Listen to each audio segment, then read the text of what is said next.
Hello, and welcome to Staring into the Abyss. I'm your host, Richard Gerlach, and I'm just playing with some skin that Matt Brandenburg might have shed. Could be a reason why he's not here. But with me, as always, is Vitlame Mist. Ew, you're poking the skin? I'm like touching the skin, and playing with the skin, and poking it. No. Just leave it in the basement like we always do. The basement smells bad. Well, because the skin was there. Yeah, but the basement smells bad. So I brought the skin up here to play with. We'll just let Matt clean it. But Matt's not here, so like, Once we he gotta gets figure back. something out. But we don't know when he's getting back. He's been gone. And the skin's fun. It's stretchy. A little bit. It's elasticy. Yeah. Today we're going to be talking about the short story, She Sheds Her Skin, by Being a Bad Host, by Raven. And I'm trying to pronounce his last name right. And I apologize if I pronounce it wrong. Raven Jakubowski. And Sounds it can be right. read in nightmaremagazine.com. And this is a fun story about toxic relationship dynamics. Yeah. And skin shedding. Hooray! Yeah. But before we get going, hopefully everyone's had a good week. I hope you've had a good week, Vitlame. I did. I'm feeling better. So That's good. I was feeling super productive, so I managed to write a lot, so that's good. That's also good. Look at you. I've had a kind of a hectic When I was sick. Yeah, everything's going all right. But before we dive into the actual story itself, it'll be fun to give kind of our weekly recommendation rundowns. And Vitlame, you watched Scavenger's Reign, right? No, I haven't seen it yet. It's not on. I don't think it's on any platforms that I'm streaming. It might be on your Netflix now. I know Netflix has it for us now, but it was a Max thing. Well, I'm not 100% sure.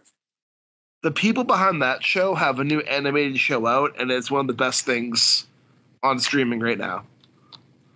What's it called? Common Side Effects. Oh, yeah. You talked about that one the other day. Yeah, and the new episode just came out last week. I don't know how many episodes are left, but each episode it gets better and better and better and better. Nice. Like, I just love me a good conspiracy thriller. It's trippy. It's fun. The characters are charming. It's got Mike Judge being Mike Judge. Oh. Like, one of the characters, Mike Judge, is totally using an off-brand Hank Hill voice. And I'm just like, I know your voice, Mike Judge. You can't have that Hank Hill voice. But no, it is great. Like, it has reached full conspiracy thriller status. And it still has a good sense of humor about it. And it's very trippy. Does it have the same kind of, like, vibes as Inside Job? No, Inside Job is a comedy. This is more of a conspiracy thriller. Okay. That has comedic elements. So Inside Job is kind of like poking fun at, like, conspiracy theories and cryptozoology and secret government agencies. Yeah. This one is like, there's a man who discovered a mushroom. Who can cure cancer, right? It can cure everything. Even if you've been dead for like a few seconds, it can bring you back to life. Oh, shit. It can cure cancer. If you have a cut and you eat the mushroom, your cut heals right up instantly. Like, one character, her mother has Alzheimer's, and she feeds the mushroom to her mother, and it cures her Alzheimer's. Just, like, permanently? Or does he have to keep eating the mushroom? So far in the show, it's been permanent. Okay. And our main character literally has eaten the mushroom after getting impaled through the chest and has had no side effects from that. So I'm pretty sure it's permanent. But they have to consume the mushroom every time something happens to them, right? Yes. Okay. And they go through a trip every time they go the mushroom, eat the mushroom. And there's these weird characters that show up in every trip that happens. So I'm kind of intrigued to see where the mushroom things go. But because are you thinking like a simulation thing, or? No, I'm thinking like a fungi connection thing. Okay. Because, you know, the mycelium. Mm-hmm. Well, you know about mycelium and fungus, right? Yeah. I mean, Yeah, so like all they fungus have. is connected and they Yeah. communicate to each other. Yeah, So I they think have it it's in. with that. They have it in Baldur's Gate 3, so yeah, I know it's from there. Yeah. Oh man, did you help the fungus people on Baldur's Gate 3? Because I did. I helped them, yeah. Okay, good. Me too. Yeah, of course I did. They were so cute. But so he discovered this mushroom, and because he did, the people who own the big pharma companies want him dead Mm-hmm. because this mushroom will put them out of business. Yeah. And so he meets up with a friend who's the assistant to the CEO of the big pharma company, and she wants to use this mushroom to get herself rich. Oh, so she wants it for nefarious reasons. Originally, but the character dynamics change the more it goes on. Okay. And then he's trying to recreate the mushroom because if he goes back to try to find where he found them originally, the land's probably destroyed. Mm-hmm. And so we follow him while he's on the run from these like secret assassins and on the run from the DEA, and these people trying to like track him down, while also is kind of making fun of the big pharma industry and stuff like that. It's scary to think about this, how corporate greed like really has a hold on people. Yeah, no, the show directly deals with like corporate greed and how like they don't prioritize drugs that fully cure people, but or research that fully like helps people. It's more like we'll help you here and there, but we still want you to stay sick so we can get our money. Yeah. I mean, I remember Family Guy, they addressed this. And, they, like, Cordy Putisman had, like, the cure for cancer, and he was, like, directly said, like, why would I have the cure when I can just let them, not, deal with the cancer instead? Yeah. So, it's a really fun, like, it's a fun show with some good action, some good humor, and the animation style is really cool. Okay. Like, it's really well animated. Like, hopefully you can find a service to watch it on, but, like, I can see you enjoying this one a lot. Yeah. I hope we can find it. And I will say, like, we have an Icelandic streaming site here, so sometimes some shows drop from Max there, so maybe they might get there. Technically, this one's Adult Swim, but all the Adult Swim stuff is streamed to Max here. Okay. But, like, this is an Adult Swim show. And besides that, just to stay on the animation topic, and then I'll give it over to you. Invincible this week was so good. Yeah, it's. I think didn't I say it's like the end of March that we can binge. Yeah, I'm not going to spoil anything for you, don't worry. Yeah. But I will say this whole season, it's a little bit slow. I think it's been a great season, but it's been more character building moments. I honestly love those better than just senseless fighting. And then the last two episodes are when it gets action, and when all of what Mark has learned or has to learn appears. And I'm just going to give you one little spoiler because I think you'll find this funny. It's not anything big because we know this plot point's kind of happening. Mm-hmm. Remember when Anissa fights Mark in season 2? Anissa, who was that again? She was a Viltrumite that kicked Mark's ass.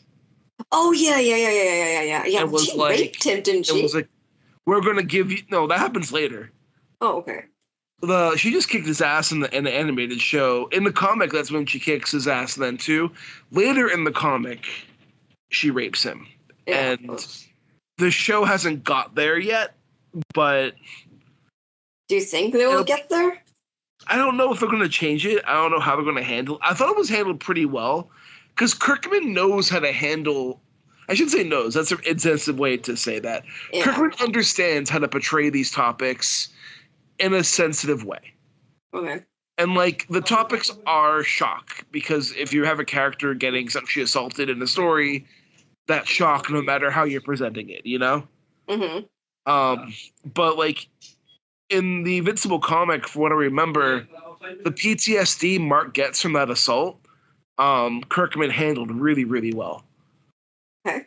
Like there's a part where like it was shortly after it happens, like Eve tries to hug him and Mark like just can't have physical touch. Yeah, and, he just recoils from it, doesn't he? Yeah. And like we get lots of like just Mark dealing with the trauma from that happening to him. But that happens later. So we'll see if the show does it, if the show gets there. But you know how Anissa told Mark he has a year to make Earth succumb for the Viltrumite Empire to come? Mm-hmm. And then she leaves, and that gives Mark like a year to prepare for more Viltrumites to come. Mm-hmm. Well, a Viltrumite appears. Of course. And he's the oldest Viltrumite, which also means he's the strongest Viltrumite. It has to do with age? Yes, the older they get, the stronger they get. Oh, crap.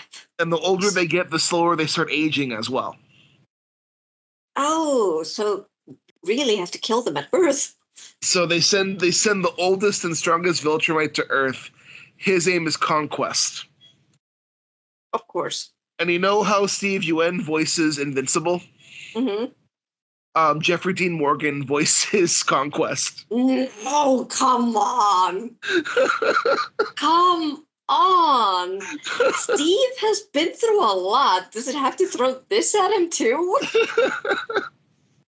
I mean, I feel like it was sort of inside jokes because it's Robert Kirkman show, so they're doing some like... I know, but I think like fans of, Walking Dead, they're going to be devastated. It's really funny though. It's just like rematch Glenn and Negan. Like, yeah, but not really though. If he's playing the oldest and strongest. Honestly, again, I've read the comics. I won't spoil anything. It's going to be a really good fight. You'll see when you get there. Okay. The episode that just played was the Invincible War episode, which you kind of get the sense is coming from season 2 when we see all the alternate Invincibles. Okay. All I'll say about this one is the evil Invincibles are sent to Mark's universe. So they have, yeah. They established that in season 2 that they were multiverses.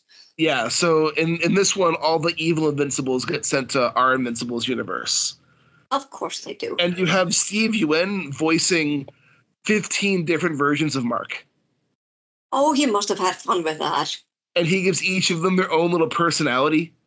Oh, he managed to change his voice a little bit? He managed to use his voice a little bit. He managed to change how he talks a little bit for each one. Does any of them speak with an accent? No, they all speak in the regular, like, Steve Yuen accent. Okay. He kind of changes his tone and changes, like, the way he says things. Like, there's one character that's like, come on, fucking kill me. And the second Mark comes and just goes, swearing doesn't make you cool. Another one, like, flies into Debbie's house, and he's just, like, crying in pain. He's like, Mom, I'm hurt. Help me. And nothing happens. He goes, damn it, she's not here. I was looking forward to killing her again. And then he flew away. Jesus. And like, it's literally like, and you're just seeing all these bits and pieces of these different Invincibles as like it's going on. But Steve Yuen had a fucking blast doing all those voiceovers. Like, it must have been a really fun time to record that. Yeah, I can imagine. And also, if season 2 didn't win you over on Rexplode, season 3 will win you over on Rexplode. Yeah, I liked him. The guy who I can never pronounce his name. The guy who voices him. It's like Jason Mantzoukas. Yes. Yeah. You have to really have an acquired taste of his voice. Yeah, I mean, I don't know. I feel like he's in every single animated show these days. Yeah, so, and if it's not by now. I know, and if it's not an animated show, he's in all the comedy shows also. Yeah. And you're like, but he's always playing the same guy. And you're like, yeah, that's him. Yeah. It's like you hear the gravelly sound of his voice and you're like, yeah, that's him. That's Jason. No, like I think he's a good voice actor. But I mean, yeah. I mean, if you have the chops, just definitely use it. Rexplode is definitely. This is the Rexplode redemption season. I was going to say, he get his redemption? He gets his redemption. All right. Because he starts off like an egotistical dick, and then he gets humbled, and then we kind of see his character growth after getting humbled. Like I'd say the end of season 2 is him being humbled, you know? Yeah. He like survives getting shot in the head, amazingly so. Mm-hmm. And then like after that, he begins to really look things in a different light. And we kind of see how that progresses in season 3. We also see the more issues between Mark and Cecil in season 3. I love that relationship. It's so complicated. It is. See, we also get Cecil's backstory in season 3. Oh, nice, because I love that character. He's so, like I said, he's complicated, but I still get his point. I'm like, yeah, almost like if he didn't have his teleportation magic, I was like, yeah, you're basically the only human who has to grapple with all of these superhumans. That must be fucking tough. There's a line he says to Mark in the season that I think is a good theme for like Invincible as a whole. It's either we can be the good guys or we can be the people that save the world. Yeah. We can't be both. Yeah. To save something, you need to do some bad things to get that done. Yeah. But it's in the interest of protecting everybody. Yeah, for the greater good. Yeah. And like and Mark comes from like the idea of like once you do one bad thing, you can't be redeemed from it, but that's also him dealing with the fact that his father tried to murder him in the first season. Not just him, just everybody. Basically, just you were bred so you can take over for me, and we could just rule the earth. And if they stop us, then we'll just kill everybody. Isn't that fun, son? I love Invincible so much. Like, it's such an underrated. Like, it's weird because it's overrated, but it's also underrated. I feel like not enough people watch Invincible, and the people that do watch Invincible just bitch about the animation. Really? They bitch about it? Yeah, so many people this season on social media are saying the animation's bad and the animators are lazy. And I'm like, bro, what show are you watching? Like, yeah. Invincible has really good animation. And like, granted, they do some cheap things to like, you know, make it better. Like, for instance, there's one scene where like the characters are running down the stairs and the stairs are moving to show the character booth, but the background stays the same. I mean, come on. But it's just like that's just dumb animation, like cutting corners, you know. Like yeah, you don't in the long run you don't notice that shit unless you're really paying attention and nitpick things. Yep. But yeah, no, Invincible this season, I think you're gonna like it a lot. One thing I will say is you're not gonna get as much Nolan or Alan the Alien. But what you do get of Nolan and Alan the Alien is peak. Okay. I'm not that much of a fan of Alan the Alien, to be honest. I love Alan the Alien. I think it's because Seth Rogen speaks for him, and I'm like, he's not my favorite person. But what about you, Vitlame? We started watching this show called Evil. Oh, the Catholic priest one? Yeah, I hear that one is a lot of fun. I saw some of the first season. Yeah. We're still watching the first season, and it's just interesting because it kind of reminds me of the supernatural version of X-Files. Yes. You think about it that way, it's like the psychiatrist is, Scully, and the Catholic priest is Mulder. But this is an interesting concept, though, and I kind of wish that, I don't know, because I'm not Catholic, I don't know if this is what they do nowadays, but if they are planning, if they still do these kind of exorcisms or any kind of these demonic investigations, they should always have psychiatrists with them. Yeah. To be able to say, to have a bias there, to say, hey, this kind of feels like this could just be a mental illness, And I really love seeing that in this show because both of them, they have opposite views, but they're not antagonizing each other. Yeah. They're both kind of approaching it with an open mind. The priest, he's learning to be a priest, but he's still I value your input as a psychiatrist. because who knows? It might be a demonic possession or it might not be. And they just go for it and they like search every possible angle before before reaching a conclusion. And they also have a tech expert with them. So they just the three of them make a team, and it's really interesting to see just how they all approach it. Like when they hear some weird noises, the tech expert is like, just wait a moment, I'm just going to go upstairs to see if there's any draft or anything like that. Or like, hey, it might be, weird technological issues that you're connected with. If you see the TV suddenly getting on, I mean, it might be a faulty TV. And then if the kid, or like if they start speaking in tongues, and then they're like, did they go abroad?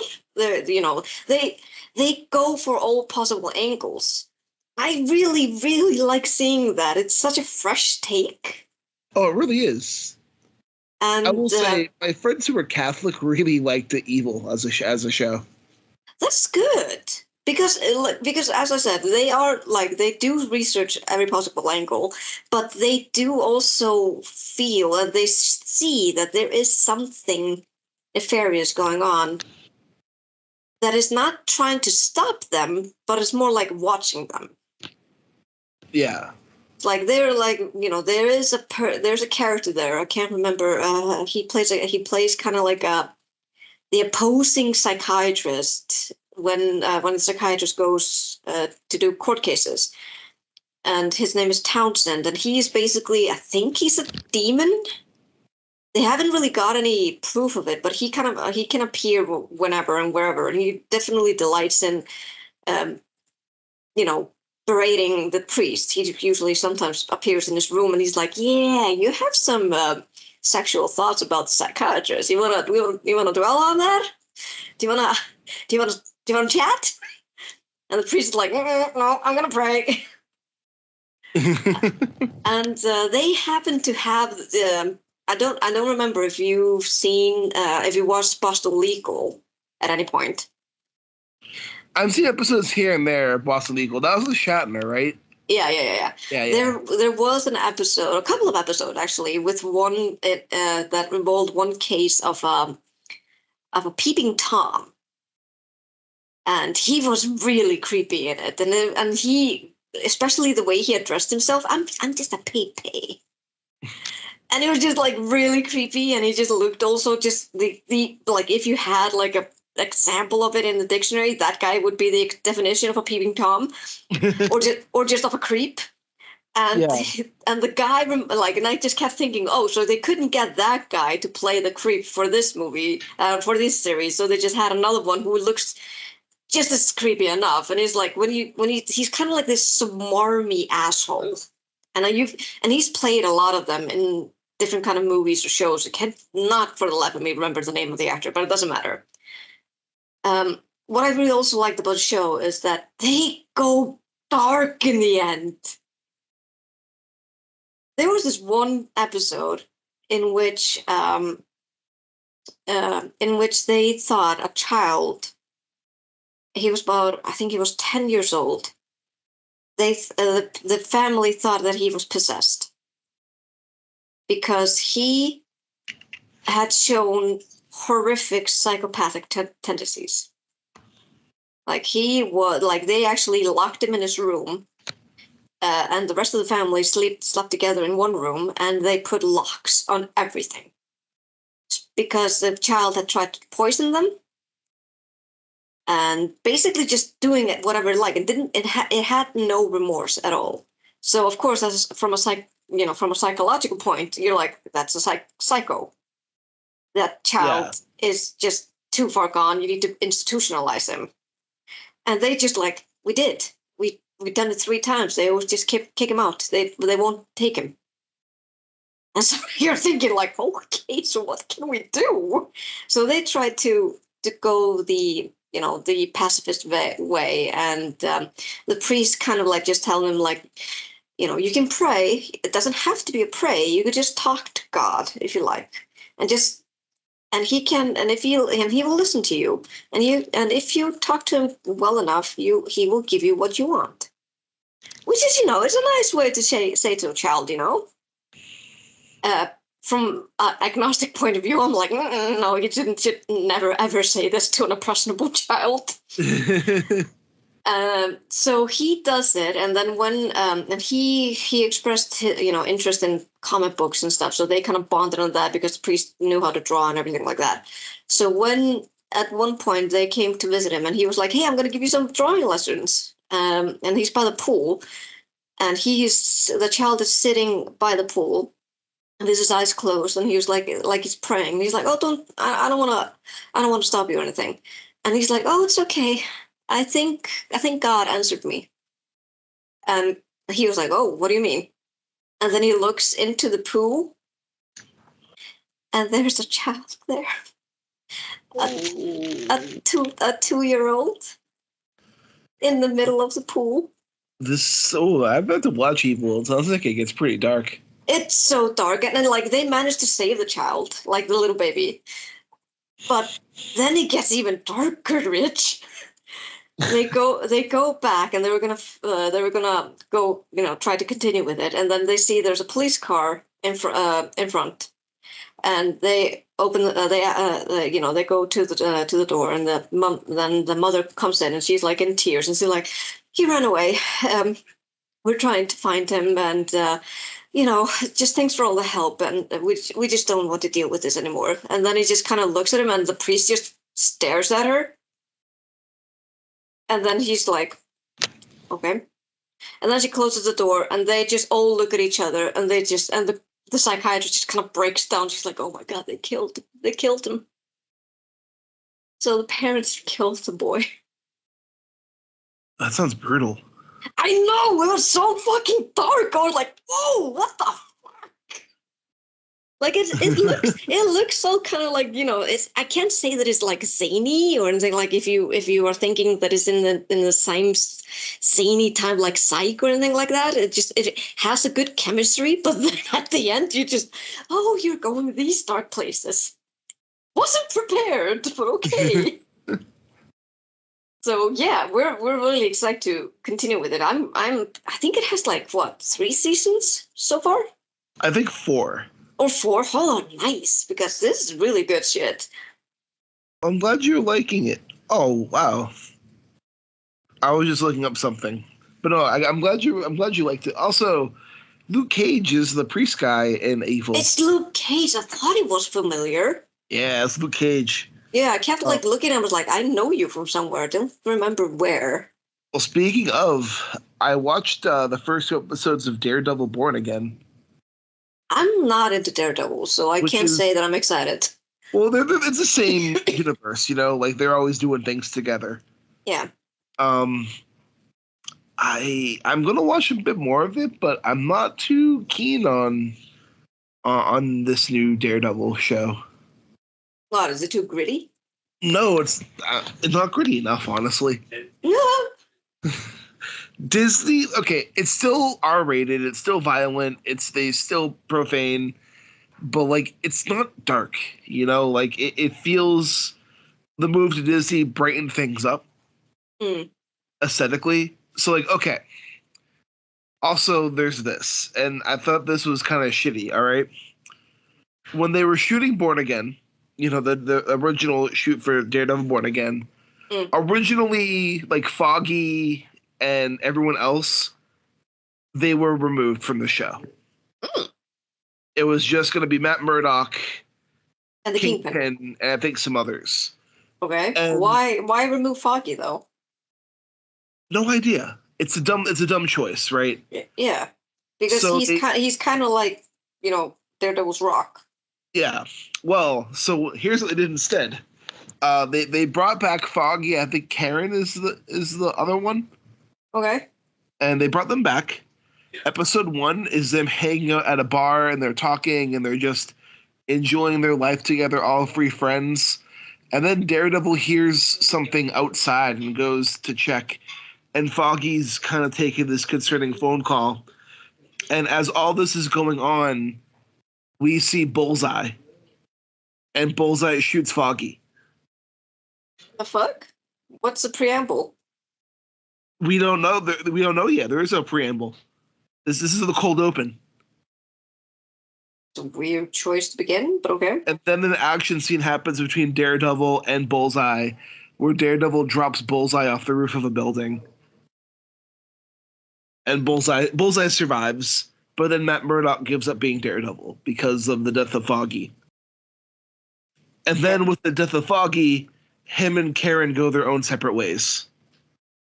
So it's Weird. almost like I thought they would, stick together because of what happened.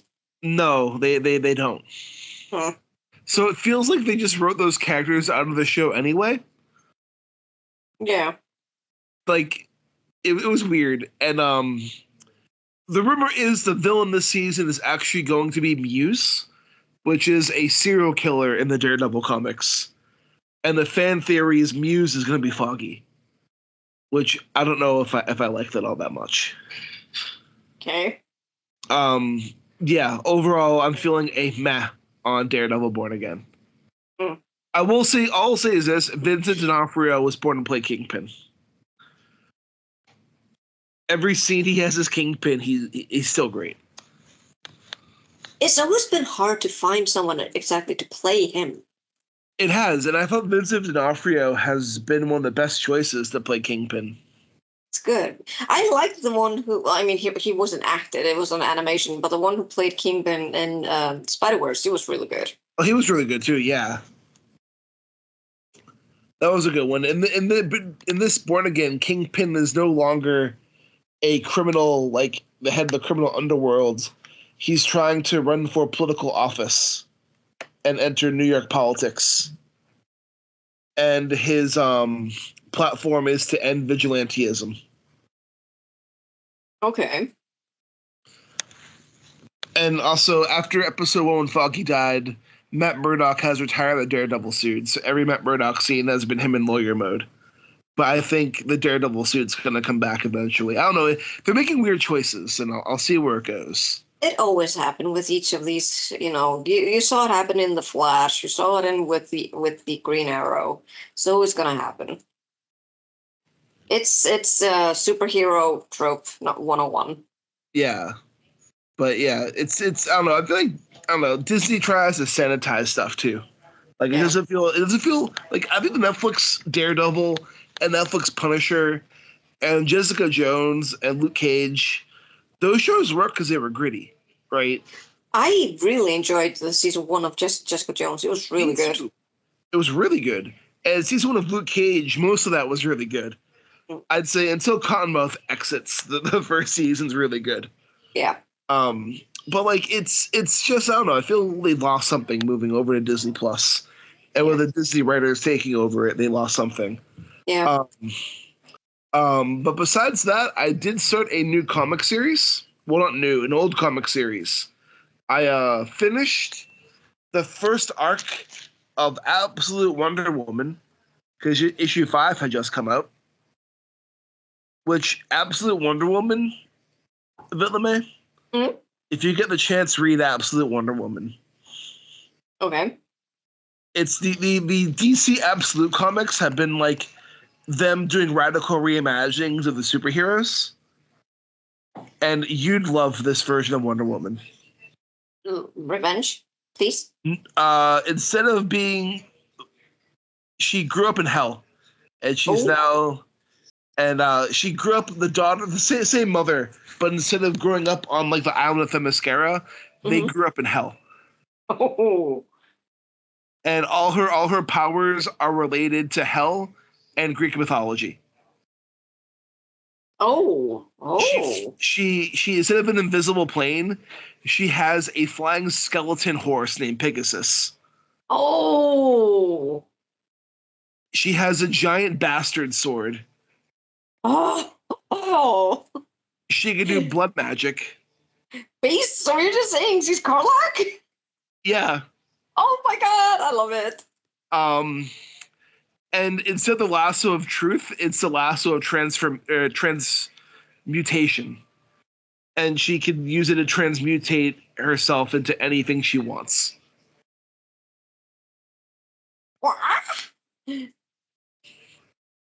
Oh yeah, I gotta read that.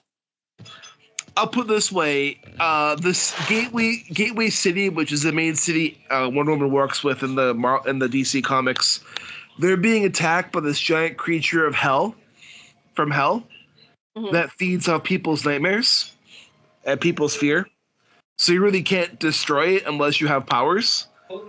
And Wonder Woman is able to destroy it by turning herself into Medusa by using her whip.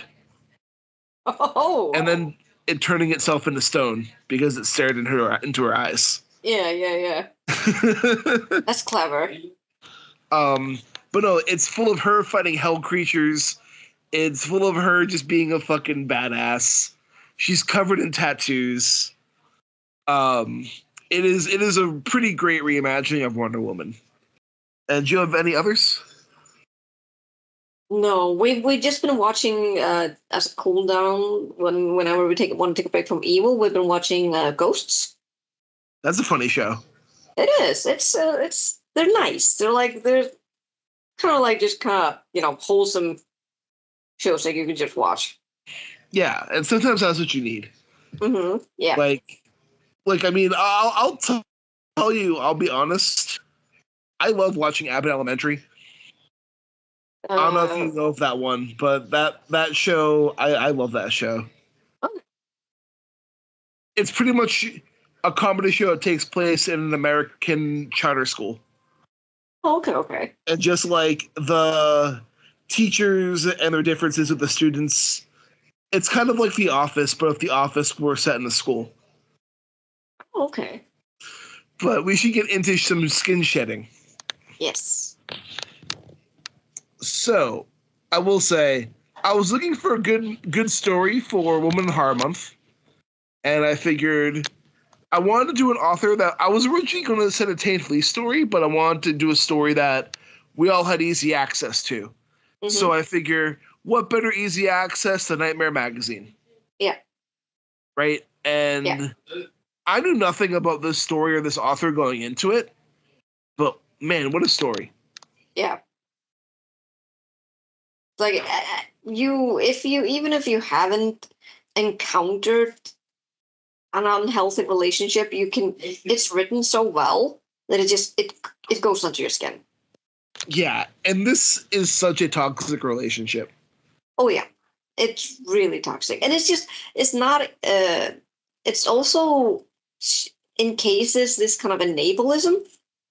Yeah, because like it's codependency is what it is. Well, one's codependent on the other, and because they're codependent on that person, they enable that person. To do. Yeah. That's the thing. I kept when I was reading it, I kept telling the narrator, just go already, just leave. She's giving you nothing. If it was sex and mention it, but you don't even do that. So what's she giving you? She goes vague about it. She's because she's so different. Cora is a whole other being. Let's just say that. It doesn't describe what she is, but she's kind of like this unearthly being who can't shed skin. She can just, she can attack any person, take off their skin, and she can wear it. Yes. So, and she tends to do this every 10 years or so. Yeah. She changes skin with somebody else. Yeah. And I think the narrator just kind of basically said the reason I haven't really left is because I've never found or seen anyone like her before. And I'm yeah, there's a reason. But it's still then I kept chastising myself I'm not supposed to victim blame. This is horrible. I mean, agreed, but sometimes you can't help but feel frustrated for the way someone is acting against their own best interests, because we kind of see from the outside looking in this will be your best interest. Yeah. But you're too stuck in your ways to understand this, and it makes it frustrating for me because I know your life is going to be better if you make this decision, but you cannot make this decision because you're trapped in it, and that makes me feel frustrated, and it's your fault I feel frustrated. Yeah, definitely. And that's kind of like the cycles that we go through, because we can kind of see these characters. We're looking at these characters from the outside in, right? So right away we see that this is so unhealthy. Right away we see how awful this is. Right away we know it's a horrible situation that she's living in, right? Yeah, you just see it right away. Like at the beginning of the story, you just kind of see immediately like this is not healthy. Because, when okay, so I'm just gonna read. This is a short story, so you can always access this on Nightmare Magazine. Yeah. But I'm gonna read the first two paragraphs. So, Cora has left her skin lying out again. It's the first thing I see when I come in. Open the door, hang up my coat, kick off my heels, turn on the lamp, and there it is, slouched in the mid-century chair by the ratty sofa. Her empty skin, deflated black socket staring at me. I like a tidy house, and she knows I do. But I just sigh and drape the skin over a hanger, put it in the closet with the rest. When she comes back later tonight and asks where it's gone, I'll point to the closet like I always do, and she'll completely miss the accusation in my eyes like she always does. It's like you see just immediately in these two first paragraphs that this is not a situation that a normal person should be in. Like, you would not just be like, she just left the jacket on the floor. No, it's a skin. A literal person's skin. Someone's person's skin, and she just like, it's her. She always does that. Oh well, and you're like, no. And put it in the closet with the others. Yeah, with the rest. Like, how many? Like, this is a problem. So it's like it makes you think of like, okay, this situation is not okay. The situation's not right. But I think it's a great look at unhealthy relationships. Oh yeah, I mean it's great at showing the escalation of it, especially when you go a little bit further into the story, and she's like, the basement. I don't want to go to the basement. I don't want to clean the basement because she always does the killing in the basement. Yeah, and she never cleans up after herself, so it's always up to me. So it's all just rotting bodies and viscera and stuff. That house must have smelled terrible. I know. It makes me feel. I mean, you watch What We Do in the Shadows. Yeah, it feels like It feels like a familiar type of thing. Like this is Guillermo. I love Guillermo. I love Guillermo, but at the same time, like, he is willingly doing it because in the hopes of becoming something, Yeah. But in this situation, like, it's not. Like, you don't know. You have this small hope, but the hope is kind of withering. To a point, it's like, I'm stuck in this rush, and I don't know what to do. Yeah. That's exactly what it is. And I also loved the manipulation tactics she managed to write in this as well, especially when she's letting Cora speak. Yes, I think one scene that stuck out to me a lot that I thought was really good was the police scene. Oh yeah.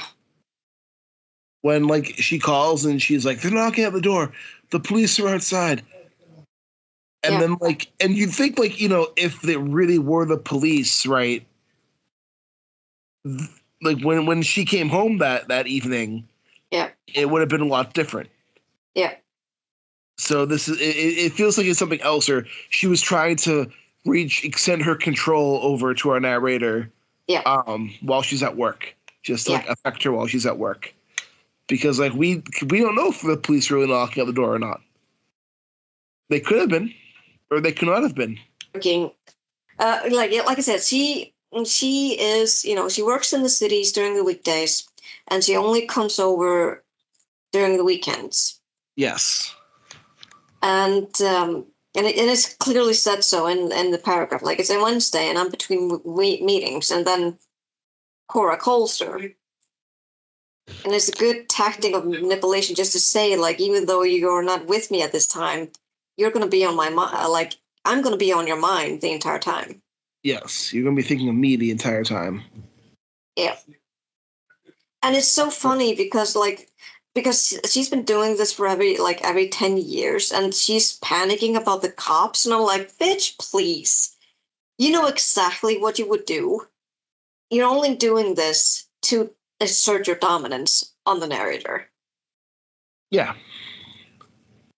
And then when it gets to the spoiler part, but the part when she leaves, right? Yeah. And we just see like the gap, the emptiness in our narrator at first. Yeah. Where we see like how much has affected her, but also now she's longing for it. Yeah. Until it gets to the very end and she's kind of working on overcoming what she went through, but we can tell it still has its effects on her. Oh yeah. You can see that like when she's kind of coming to terms with the fact like she is yearning for something else. Yeah. Because she lies to her when she asked like, you know, if they want something normal. She's like, no, I don't want it. Yeah. And you're like, well, it was really, like I said, this story really gets under your skin. When you both manage to read between the lines. Yeah. But it's also really good at showing you these clues on the paper as well, like on the lines as well. Like you don't have to necessarily read between the lines to see this, but you get a deeper sense of meaning when you do. Yes. And I like too, we have like there are dirty dishes in the sink, the back door is still in pieces on the lawn, but all her skins are gone. The basement smells strongly of bleach, and there are dirty toothbrushes and steel wool in the garage. The grate is cleaner than it's ever been. The drain is clear. She's gone. Yeah. And it's just like that. We see the emptiness that she has, but also from our side, we see, like, no, this is, you can now move on from this. Yeah, this is a new beginning for you. You've cleaned the basement. This is a beginning. This is a step for you to move forward. Yeah. A step for you to move on. You've cleaned the mess that was left for you, and now you're going to be a new person. Yeah. This is we see this like wistful hopefulness there.